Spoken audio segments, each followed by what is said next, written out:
এই সহিংসতাটা সারা দেশে ছড়িয়ে দেওয়ার জন্য। এবং আমরা বলেছি যে ফেসবুকে, ইউটিউবে এটা ছড়িয়ে দেওয়ার ফলে এই প্রাণহানি এবং ক্ষতির পরিমাণটা অনেক বৃদ্ধি পেয়েছে এবং এটার দায় কোনোভাবেই তারা এড়াতে পারে না।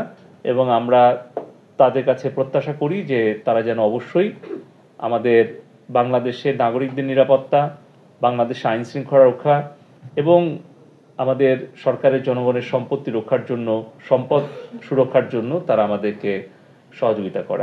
টিকটকের সহযোগিতায় আমরা সন্তুষ্টি প্রকাশ করেছি এবং টিকটকের প্রতিনিধি শারীরিকভাবে উপস্থিত হয়েছিলেন এবং ব্যাখ্যা দিয়েছেন। তাদের ব্যাখ্যায় আমরা সন্তুষ্ট হয়েছি, ব্যাখ্যায় এবং তাদের যে সহযোগিতা কার্যক্রমে আমরা সন্তুষ্ট হয়েছি। এবং কেন তারা পারলো, কেন ফেসবুক পারলো না, এটারা আমাদের কাছে যেটা মনে হয়েছে, আমরা জিজ্ঞেস করেছিলাম যে এই 14 থেকে 24 এই 10 দিন তারা এত দ্রুত রেসপন্ড করলো কীভাবে এবং কীভাবে এত কন্টেন্ট, আনুমানিক প্রায় 7 লাখের ওপরে কন্টেন্ট কিন্তু টিকটক টেক ডাউন করেছে আনুমানিক। এবং আমাদের প্রায় 350-এর ওপরে আমাদের রিকোয়েস্ট তারা কিন্তু অ্যাকসেপ্ট করেছে।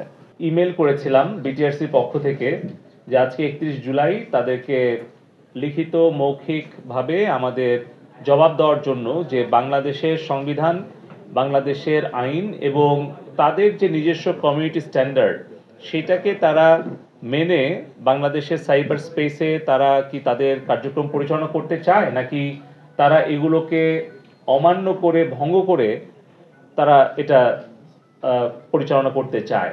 তো সেইটার জবাব প্রথমে টিকটক দিয়েছিল এবং আজকে টিকটকের প্রতিনিধি শারীরিকভাবে উপস্থিত হয়ে মৌখিকভাবে সেটা ব্যাখ্যা দিয়েছে এবং তারা আমাদেরকে আশ্বস্ত করেছে যে এই বর্তমান পরিস্থিতি স্বাভাবিককরণের জন্য, আইন শৃঙ্খলা রক্ষা করার জন্য এবং বাংলাদেশের নাগরিকদের জীবন রক্ষা এবং নিরাপত্তা নিশ্চিত করা এবং সরকার এবং রাষ্ট্রের সম্পত্তি রক্ষার জন্য তারা সহযোগিতা করেছে এবং আগামী দিনেও করবে।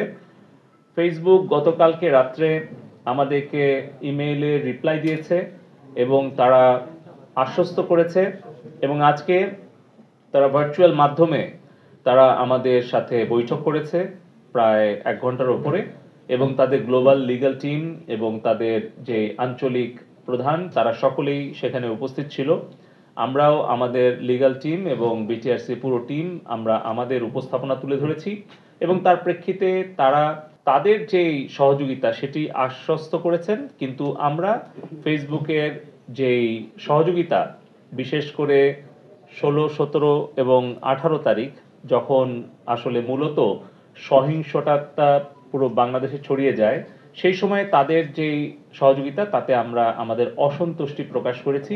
ফেসবুক, টিকটক, ইউটিউব এই প্ল্যাটফর্মগুলো বেশ প্রয়োজনীয় প্ল্যাটফর্ম এটা আমরা মনে করি, কিন্তু সাময়িকভাবে কিছু বিধিনিষেধ আমরা আরোপ করতে বাধ্য হয়েছিলাম।